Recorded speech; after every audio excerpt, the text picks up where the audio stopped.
இப்போது உங்களுக்கு ஒரு பையனை வளர்த்தெடுக்கிறதுல என்ன சேலஞ்ச் இருக்குது, ஒரு பெண் குழந்தைய வளர்த்தெடுக்கிறதுல என்ன சேலஞ்ச் இருக்குது?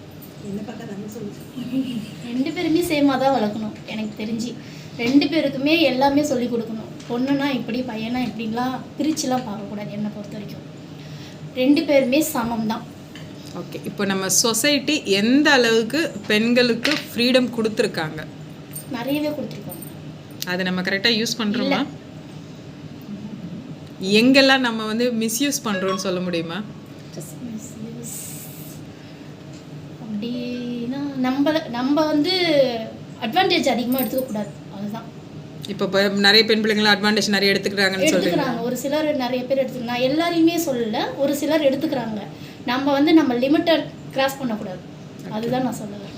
இப்போ நம்மளோட ஓல்டு ஜென்ரேஷனில் இருக்கவங்கெல்லாம் வந்து நம்மளுக்கு உதவியாக இருக்காங்களா இல்லை உபத்திரமாக இருக்காங்களா? இருக்காங்க. நிறைய பேர் உதவியாகவும் இருக்காங்க, நிறைய பேர் இதுவாகவும் இருக்காங்க. சப்போஸ் உபத்திரமாக இருக்கிறவங்கலாம் உதவியாக மாறினா கண்டிப்பாக ஏற்றுக்க வேண்டியதுதான். நம்மளுக்கு எந்த அளவுக்கு அந்த சப்போர்ட்டிங்காக இருக்கட்டும், நம்மளோட க்ரோத்தாக இருக்கட்டும், எப்படி இருக்கும்னு நினைக்கிறீங்க? நம்மள சொல்கிறீங்களா?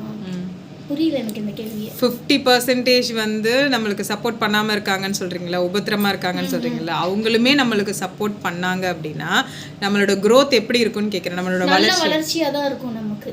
வீட்லேயும் சரி, நம்ம வெளியே நம்ம எங்கேயாவது ஒர்க் எங்கன்னா போனோம்னா அவங்க சப்போர்ட்டாக இருக்காங்களே, நம்ம ஒரு தைரியமாக இருக்கும்.